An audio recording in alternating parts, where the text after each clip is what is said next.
And this is not the worst of it. Well, this is bad, but what's even worse is that Canada is promoting death on the international stage. In 2019, Canada made a 10-year commitment to the health and rights of women and children, with aims to raise our global health funding to $1.4 billion per year by 2023. Of this amount, $700 million is dedicated to sexual and reproductive health. So for many of you in the developing world, you're finding countries like Canada coming along and saying, yes, we have money to help you with health care, but there are strings attached. You must ensure abortion. And so we need to speak out against that as well and encourage our governments not to promote abortion throughout the world. Since 1988, Canada has had no law, absolutely no law related to abortion. It's totally unregulated. And since that time, we've had 4 million abortions, which amounts to 10% of the current population of Canada. Now, CMDA Canada has been involved in the battle for patient care for many years. First of all, in the battle against abortion in 1988, then involved in the battle against euthanasia in 2015. We are now battling to improve services and alternatives so that people don't have to choose euthanasia. Because what's happening is we're finding that people, because of politics over the years, it is discouraging in one sense in that these problems still continue to happen. We're feeling like we are a prophetic voice in a culture of death. And we've been able to work with other organizations that have helped us with that. Now, the battle for conscience. In 2015, the College of Physicians and Surgeons of Ontario, which is our largest healthcare regulator in Canada, said that doctors would have to provide an effective referral for the services that their conscience would not allow them to participate. In the United States, who've recently had 2 cases, one in California, one in New Mexico, where they were able to maintain conscience rights in that country. And so we congratulate them. There was a great celebration that went up across Canada when we heard about that. You see, what's going on in our countries is that there is a rise of relativism. And that relativism is, if the patient says that they want to die, what right does the physician have to say that they will not help and participate in that? And this is the challenge that we face. In a sense, because of relativism, people cannot understand conscience. We understand conscience because conscience is a connection to the moral truth of God's law, which is written on the heart of every person. When we communicate with Christ, through his revelation, he breathes the conscience of God into us. And so it's just natural. Thou shalt not kill. There couldn't be anything more basic than that to us. But in our modern relativistic society, especially in countries like where I come from, relativism has eclipsed the idea of an objective truth. And this is damaging for a society. How can you build a society where every individual is doing their own thing, being totally unconcerned about the welfare of others? It happened once in the Old Testament. It's called the Tower of Babel. And that's what's happening in Canada. Then to add to that, the secularists, because they believe there is no God, they think we're just making this up. They think we're just queasy. We really don't want to care for our patients. In actual fact, they accuse us of abandoning our patients. They say, if you won't allow your patient to die, then you're forcing them to suffer. And you are not a compassionate person, you are a mean and vicious person. You see, if our society accepts abortion as a right, euthanasia as a good thing, a way to prevent suffering, then if you're a doctor standing in the way of those two things, then you are a doctor who is against human flourishing. You are a doctor who is in favor of suffering. You are a masochist. You see, in our country, when we profess Christ and Christian values, we're seen as evil. And that is difficult and challenging for us to deal with. You see, the interesting thing is that often Christians are charged, they are charged by our society as imposing our views on other people. But it is the secularists that are opposing their views on us. You see, the secularists, the radical secularists, they believe that the only way to create a modern society is on what can be proven through science. The only truth is a Cartesian truth, a truth that can be proven scientifically. And so they see this is the only way to conduct a society. And that society is a society that does not value God, that does not see God as being the source of all truth. Now, when we first began this struggle, and I've been doing this since 2015, so it's now 8 years, we began to fight for conscience rights because we thought everyone could understand conscience rights. But what we find is that the average Canadian does not understand conscience rights, and it was the other side was able to paint this in a very negative light. And so what I want to share with you today are the ideas of Professor Farr Curlin. Farr is a professor at Duke University in North Carolina. He's a palliative care physician and a medical ethicist. And I've seen him 3 times. I saw him at 3 different periods in these 8 years. In the beginning, I didn't agree with him, but now I see what he was saying. And what he was saying is that it's not as helpful for us to argue for conscience rights because in a secularized world, we are easily misunderstood. He said what we should be arguing for are what are the ends of medicine? What is medicine? Is medicine essentially about healing, or is it essentially about ending suffering? Because if it's about ending suffering, then one could argue that abortion, euthanasia, gender transition are all means to end suffering, or at least that's the intention. But Farr says that medicine is a healing profession, and that's where we should draw the line. We should say that these things are outside of medicine. To kill a patient is outside of medicine. If a government decides to do that, then they can go ahead and do that. They can hire people to kill patients, but those people should not be doctors. This is not medicine. And you know what? I finally come to this conclusion myself after 8 years. And the focus of our work now shifts from arguing for conscience rights, because that word is so easily misunderstood, to advocating for the needs of vulnerable patients. You see, if we advocate for the needs of vulnerable patients, then essentially we're arguing also for our own existence as Christian doctors. Because if our society is concerned that vulnerable patients are choosing euthanasia because of their poverty, because of their frustration with the system, because of their lack of resources, then we as Christian doctors are the one group that can be relied on time after time after time to find alternatives to euthanasia, because we think that euthanasia is beneath the dignity of the human person. So I'm crediting Farr, and I'm saying, yeah, I now see what he was saying. These are the basic principles of modern medical ethics. And what's happening in Canada is that number one, autonomy is now taking precedence over all the other 3. And in a secular society, this autonomy becomes the number one concern. And beneficence and non-maleficence get redefined, because now all of a sudden it becomes positive or a good thing to end the life of a patient. And non-maleficence would be to end the life of the patient so that they don't suffer.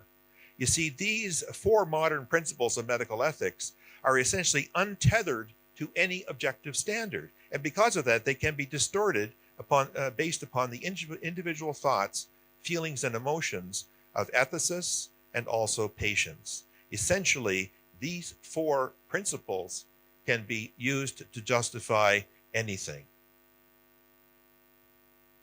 And in a single-payer, socialized medicine system like Canada, this is a recipe for disaster, because literally doctors have nowhere to work unless they are paid for by the government, and the government is able to regulate these things.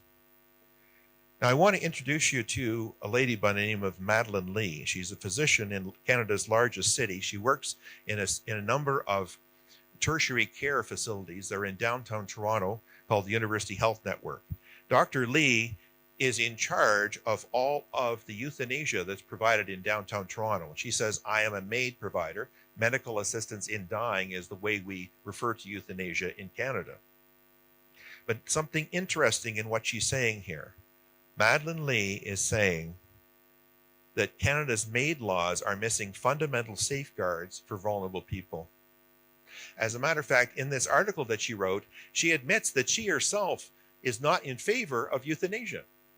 Yet she herself has provided a number of these euthanasias in the hospitals in downtown Toronto. What is it that she doesn't like about euthanasia? She says it is medicalized suffering.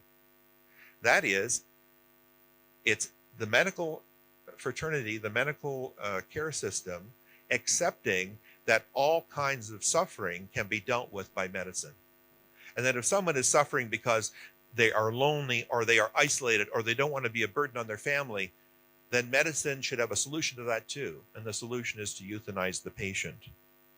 Madeline's had some ethical challenges of her own. She had a 26-year-old male patient who had serious cancer.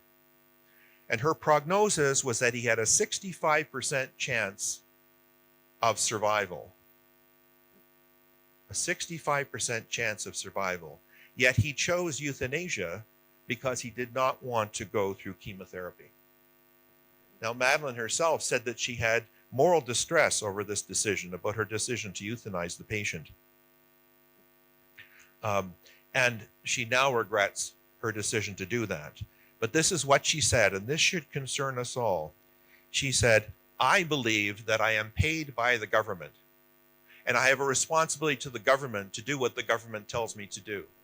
If the government tells me that euthanasia is okay, then I have a responsibility to do it for that reason, even though I personally may be opposed to it. Now that should give us pause for concern. Because when else in human history have doctors justified what they did because the government told them to do it?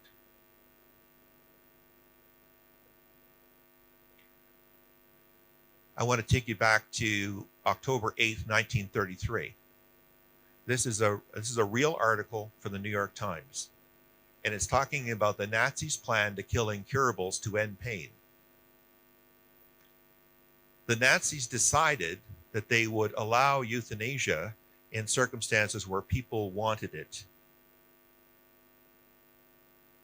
And I would argue with you that there is no difference between what the Nazis did in 1933 and what the Canadian government is doing in 2023. Because you see, it doesn't matter what the motivation is for wanting death in Canada. It doesn't matter if you can't find suitable housing and you want to die. It doesn't matter if you're lonely and isolated and alienated from your family and want to die. It doesn't matter if there isn't enough palliative care services in your area and you want to die. It doesn't matter if you can't get proper housing or nursing home care and you want to die. You can be suffering because the system has neglected you, and it is still legal for you to be euthanized. And we should all see that this is a problem. And it's a problem when doctors do not maintain control of the definition of medicine. When this gets decided by the courts, it can only result in your profession going in the wrong direction.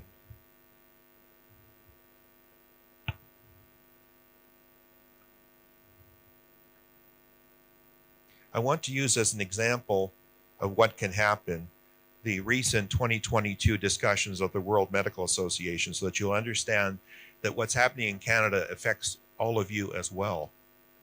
And part of the problem here is that the people who are promoting this agenda of abortion and euthanasia are involved with international meetings, international groups. They're much better coordinated than we are, and they're ahead of us by a number of years in this sense. So the people who would have argued for an effective referral in Canada would also be involved at international associations like the World Medical Association to try to get the same agenda passed.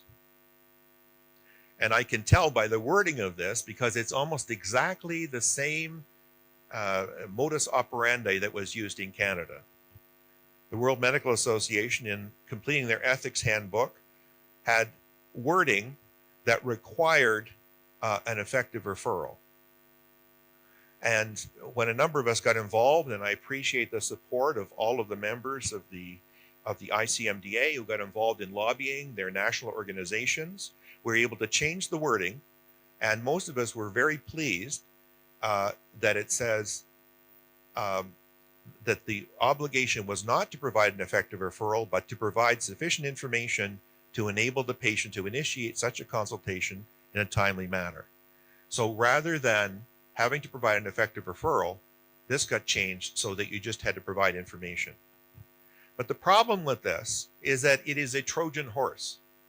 You see, they are involved, because they're mainly lawyers who are doing this, they are involved in a very complicated worldwide negotiation.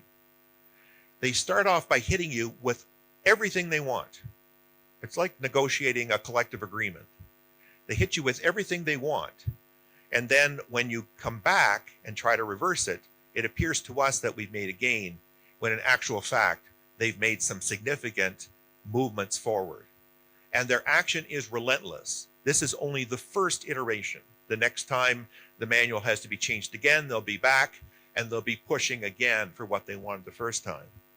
There were some significant concessions. I don't want to negate what we did to push this back, but I just want to show you how sly they are, that they are basically putting things in that have already boxes in the corner. The first thing I want to mention is it says, physician conscientious objection to provision of any lawful medical intervention may only be exercised if the individual patient is not harmed or discriminated against, and if the patient's health is not endangered. There's a couple of things here. First of all, they're saying that our conscientious objection can only be exercised under certain conditions. We can't live with that. If our conscientious objection is you can't kill a patient, there are no conditions on that. We get our conscience from God. We're directed by God not to kill. What right do these people have to restrict our right of conscientious objection? They can't. The other thing that's very, very sly is that notice they've put in lawful medical interventions. What does that mean? That means that the law of a particular country can drive what your obligations are. So if your country were to pass, or a particular state were to pass, that genital mutilation was lawful,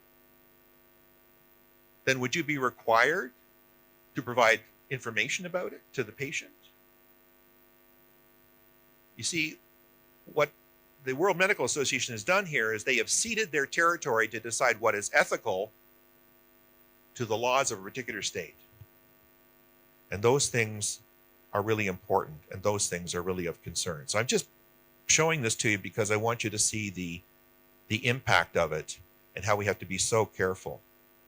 Where does this lead to? Well, in Canada, we've had two ethicists come out and say that conscientious objection itself should be banned, and that students should be asked when they go into medical school whether they have any problems providing services like abortion, euthanasia, gender reassignment, and if they have any problem with that, they shouldn't be allowed into medical school at all.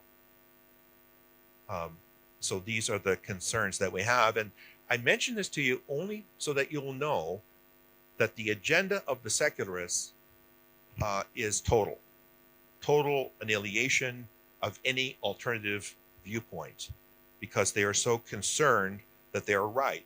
And they are evangelical in their approach. So if someone is appointed in one of our medical schools, they are constantly bombarding the students with this thought process, with this agenda. I often find that the Christians are more meek than the secularists. But what we are talking about is absolute truth. So we should be stronger in our approach than the secularists are. And my only desire and wish is that our membership would be stronger in the truth and not fall back from bullying from the other side.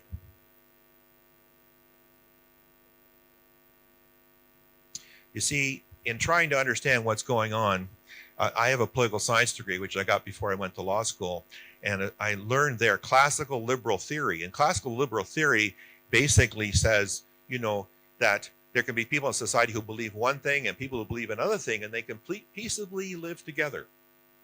So for the longest time, I could see the abortion movement getting stronger and stronger and stronger. And I thought to myself, well, that's okay because we Christians have rights.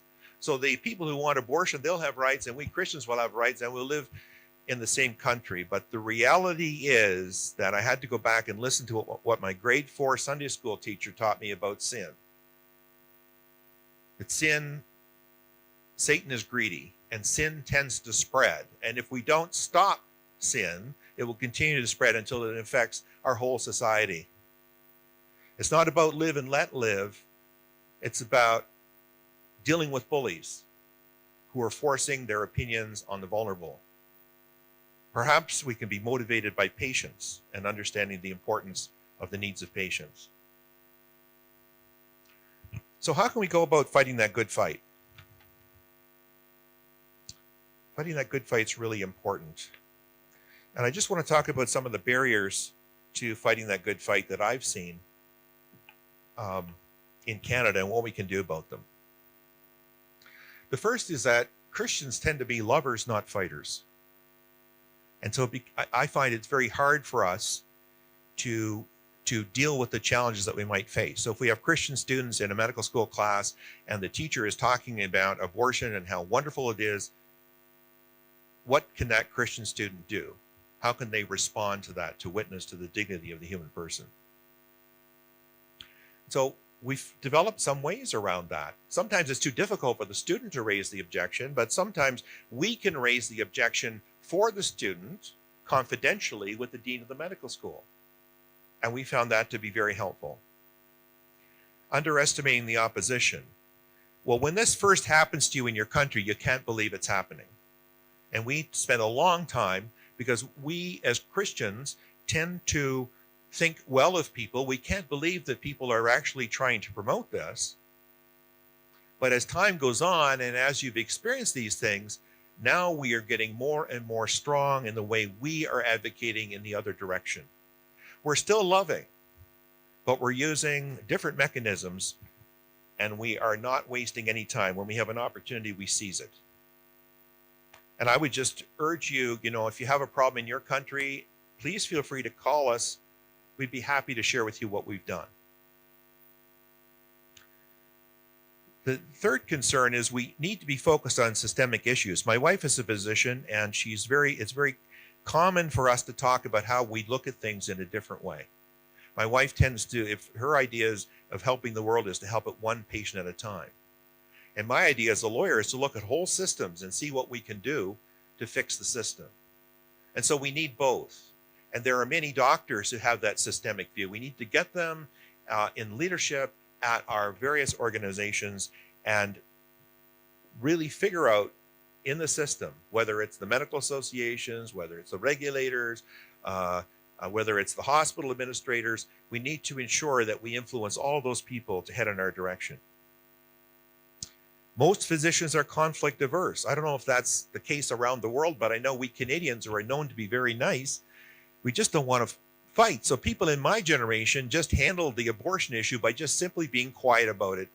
They never said anything to anybody. They thought if they kept their head down, it would resolve the problem. But it hasn't resolved the problem. And our students that are starting out now have even worse problems than people in my age group did. So the answer to this is not to just try to keep your head down.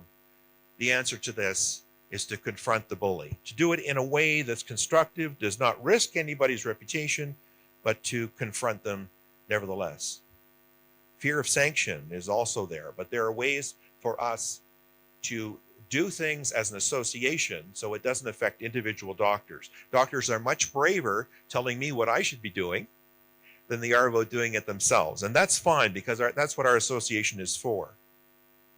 Taking time. This is a big one. You are all dedicated to helping vulnerable patients. I know. I'm sure you're all the same, wherever you are around the world. You make all kinds of sacrifices to care for patients. But what I'm telling you is that you have to take time to focus on these professional issues. You have to take time to think about conscience rights. You have to take time to promote Christianity and acceptance and tolerance of Christianity in your country.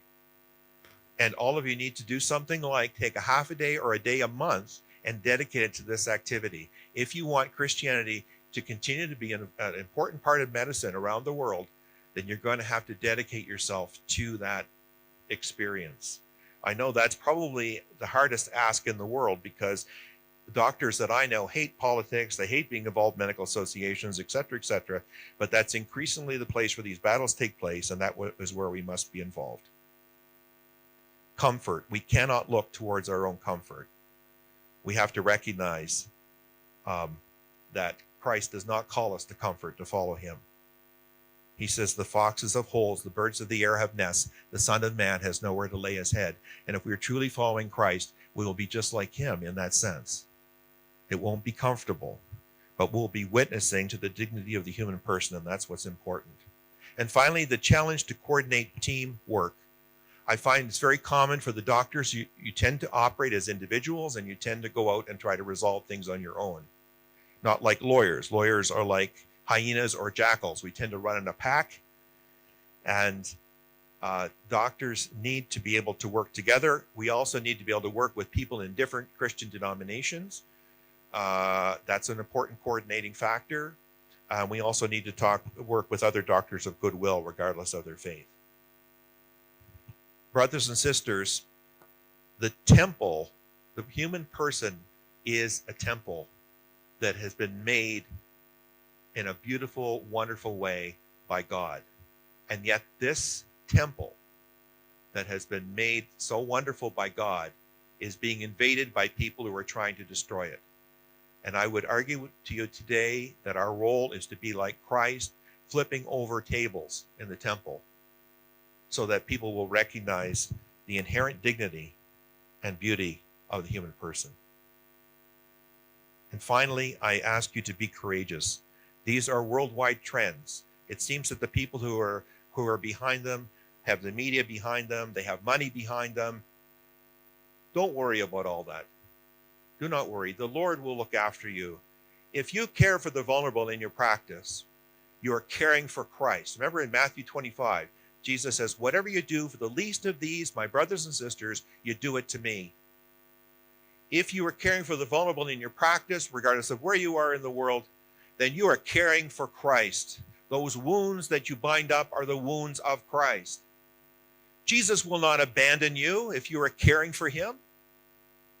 Jesus will not forget you if you are looking after his poor. Jesus will be right there with you, and he will make a path. I don't care where you are, in the hardest of circumstances, he will make a path for you to care for the vulnerable and the poor. And as God said in Deuteronomy, be strong and courageous. Do not be afraid or terrified because of them, for the Lord your God goes with you. He will never leave you or forsake you. Brothers and sisters, there's nothing that Satan can put in front of us. No fight that Jesus cannot help us through. Let us be reminded, as St. Paul said in Hebrews 12, consider him who endured such hostility from sinners, so that you will not grow weary and lose heart. In your struggle against sin, you have not yet resisted to the point of shedding your blood. These are the challenges in front of us, brothers and sisters. It is a battle for the heart of medicine. And God, Christ, has brought you here. He's given you the grace to be here this very day, to hear this message, so that you can be dedicated to working together to keep Christ in healthcare around the world. God bless you. Thank you for listening.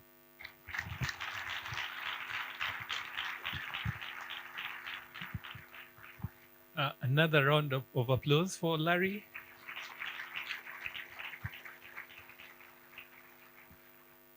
Looking at the time, I think, and looking also at the audience, we have time, if Larry would allow us, to just have 3 questions from the audience. A lot of us, these things are still coming to our communities. Some of us have experienced it. Maybe you have a question or a comment that you would want Larry to respond to. And after all, most of us are students, so we are used to asking questions. So 3 quick fire questions. Okay, I've seen a gentleman there. Who else is raising their hand? There. Oh, now there are 4. All right, full house. Yeah, thank you. I am Kenneth from Indonesia, medical student. Now, this is very new to me, so please can you kindly explain further why the argument for us to argue for conscience is not better than arguing for the vulnerable, as you said. Thank you.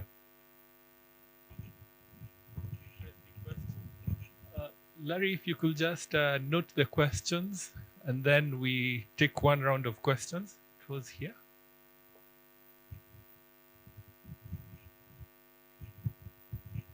Afternoon. My name is Nyakeo. I'm a medical student from Kenya. My question is on bringing in the concept of the objective truth into these spaces of moral relativism. Because the argument is that we're trying to protect the, as you said, the inherent dignity and beauty of the human person.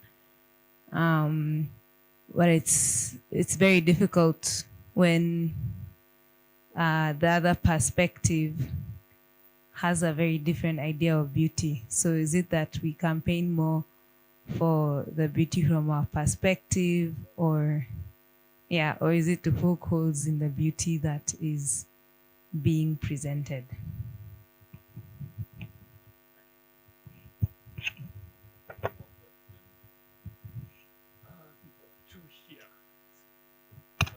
Oops, sorry. Hi, I'm Dr. Tan Po Tin from Malaysia. I'm a pediatrician with public health training. The issue of gender, I mean, as a pediatrician, it's a boy, it's a girl, and now I could be sued. I'm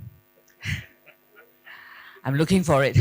But so I just wonder what happened to us. What happened to us? Where's the morals of doctors?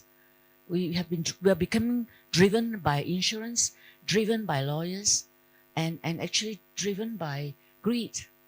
You know, I mean, how if there were no doctors who would do operations and double mastectomies on 8 years old, there would not be any case of kids who lose their breasts and all their gonets before puberty.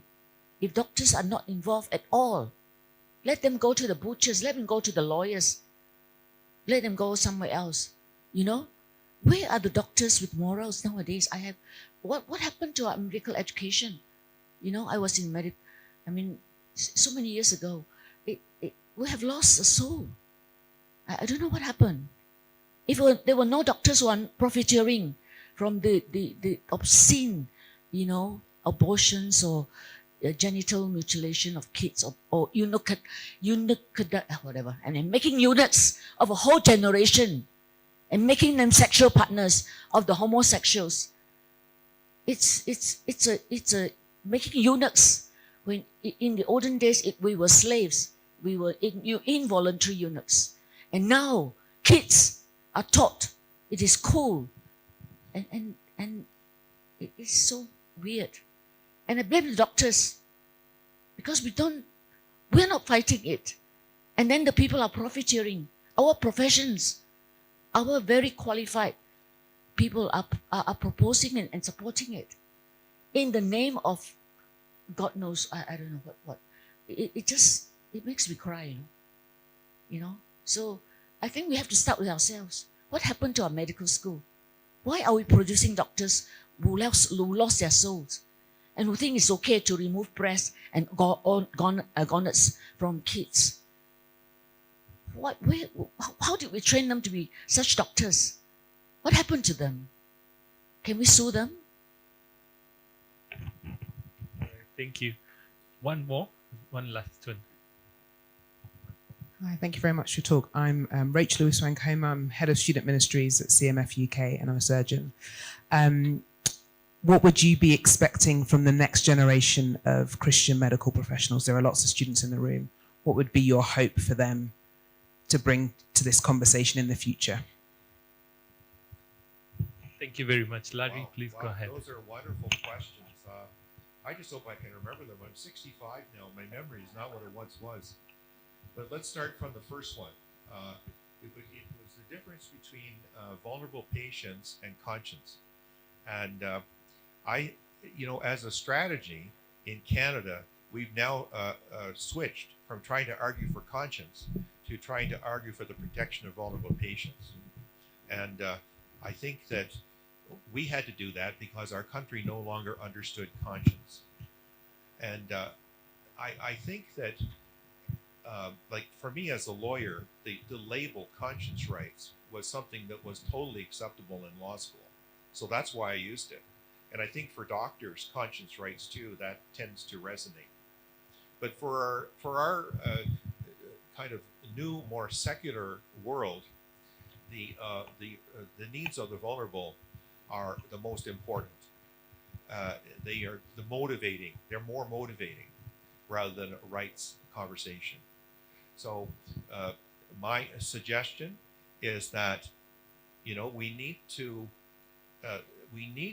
talk to our society about the dignity of the human person,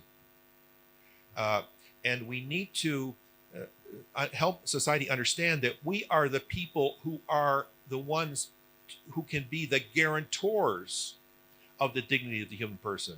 In other words, what's motivating us, and this is true for all of you, every one of you that are in here are all motivated by the love that you receive from God, and how God has told you how much, Jesus has told you how much he loves you personally. And then when you experience that love, you go, Lord, this is your plan for the human person. But I see around me so many people who do not know about that plan. They do not know your love. And so our calling, I think, is to promote the dignity of the human person, but not to be afraid to move beyond things like poverty and lack of health care, but to move beyond into the areas of the dignity of the human person related to moral issues. Because I think the issues are all the same. And I think if dignity is our banner, how can the secular world argue with that? When we talk about conscience, we run into the danger of us thinking, oh, they're just trying to look after themselves. But in actual fact, we want conscience protection in order for us to be able to look after the patients. So those are my thoughts. Now, there's going to be times when there's a policy, say your National Medical Association is drafting a policy and they might call it a policy on conscience. Well, then of course you need to go and lobby that. You need to be able to argue your point in a conscious way. But I really believe it should always be for the purpose of helping vulnerable patients. Okay, now I'd be happy to chat with you about that if there are particular issues in your country. I'd be happy to chat with you about that. Not that I have all the solutions, but I'd be interested in hearing what the challenges are for you in your country. Now, over here, there was a wonderful question about how to overcome the secular view of the human person. Because it can feel sometimes like we're overwhelmed because these values are being promoted. They're coming out of the media, and they're being promoted by a certain small group of people who have these ideas, and they're promoting it worldwide, unfortunately. And this is influencing people. So you say, what can we do to reinforce a different narrative? Well, I have tons of ideas about that because that's what we're having to do in Canada. I went to one of our politicians. I said, I have a public opinion survey here that says that 85% of the people in your province are in favor of conscience protection. You know what he said to me? He says, I know the public is in favor of conscience protection. And I know that our party, our caucus, is all in favor. The premier's in favor, the health minister's in favor. But the minute we go to bring in legislation, then the Dying with Dignity people will say that we're trying to keep people from getting euthanasia, and the media will pick it up and they will agree with them, and the general public will not vote for us. You know what he said to me then? He said, Larry, you've got to change the narrative. I've got to change the narrative? We have 1,500 members. How can a little organization like ours change the narrative in a whole country as big as Canada? Well, we had to start. So thanks be to God, we got a large donation come in of $200,000 just out of the blue. We used that money to do social media marketing for a program called No Options, No Choice, where we showed 4 vulnerable people who were in a position of having to choose euthanasia because they didn't have enough resources. We also are very active in churches. We've got a new program called Dying with Christ to help Christians understand the Christian view of death. And so that's another way that we can influence. Social media, the churches, because we found that even though people are going to church, they do not understand the dignity of the human person. If they only see what the media is showing them, they can think that euthanasia is a great thing. But you as a physician understand how vulnerable patients are and how a patient can be influenced by your suggestion that euthanasia might be an option. So you can go back to the people in your churches and say, look, this is the problem with this. And that will help reinforce their faith. And there will be a sigh of relief from your pastor, who often is frightened to move into these areas because they are not experts. They don't know how to deal with these things. So those are some suggestions. I know we don't have a lot of money in this room, but we do have the Holy Spirit with us. And I believe that we can all fight in our own way. It just requires that we be humble, we turn our lives over to Christ, and we ask Christ to help us to get the good news out. The third question is momentarily escaping me. Can anyone help me with the third question?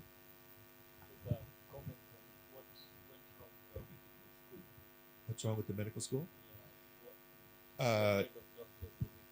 Yeah. Oh, yes, thank you.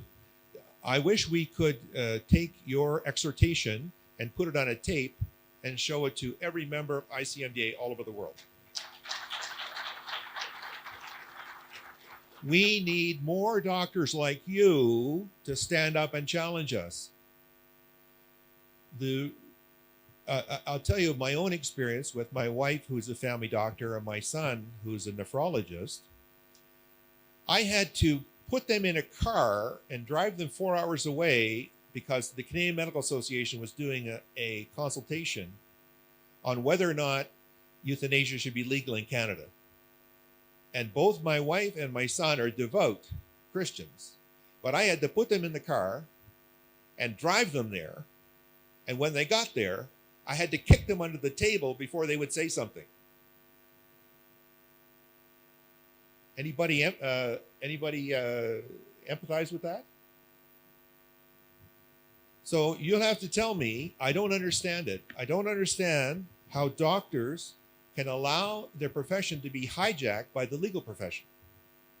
There was a court case in Canada. All I'm doing is making your blood pressure go higher.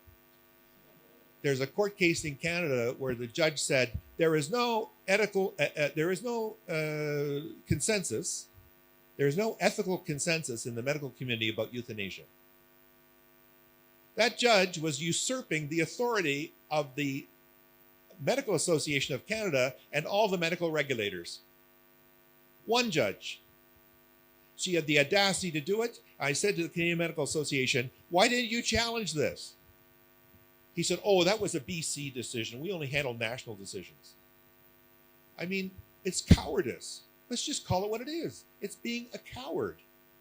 We so want to be politically correct that we're just terrified to say anything that would single us out, that would make us different, that would make us get canceled.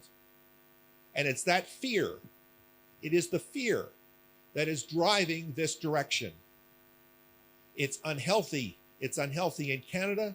It's unhealthy in the United States, the United Kingdom, wherever it exists in the world. It is unhealthy. It is not the way Christ wants us to live. We are not children of fear. We are children of courage. We are children of light. And I now know that I have a wonderful sister who has the gift of exhortation in another country in the world, and I hope you preach it because we need it. The fourth question, what do I expect from students? Well, I feel kind of bad for you because you've been handed something by your elders that is less than perfect. The whole ethic and principle of healthcare is now under question. In the so-called developed countries and throughout the world, the whole issue of what the medical profession is designed to be is now up for discussion. And I would hope that there are amongst you those of courage, those of great Christian conviction, those who are prepared to be martyrs for the faith, who are prepared to stand up and save and protect the medical practice throughout the world. I'm asking a lot of you. In my job, where I played my little role, I've had 11 years of fighting and arguing in what appears to be a losing battle. I have repeatedly gone to the Lord and said, why don't you pick someone else who was better at this? Because I don't seem to be very good at it. We seem to be losing all the time. But what the Lord keeps saying to me is, my power is perfected in weakness. There are many of you listening to this right now saying, oh, other people will be called to this. Other people will have greater courage than me. Other people will have better speaking gifts than me. People come up to me all the time in CMDA Canada and they say, I could never do what you do. I can't do what I do. The Lord will be with you to guide you and direct you. You have a noble calling. Anyone who hears my voice today, there is something you can do to put the medical profession back on the right footing. There is something all of us can do. Even if you feel you can do nothing, you can pray. And you can step out in courage, because when one person steps out in courage, others will step out in courage. It just requires that one person to say, no, this is wrong. We need to ground our medical profession on something true and absolute and on the dignity of the human person. So all of us need to pray for the students. All of us need to pray for the students. To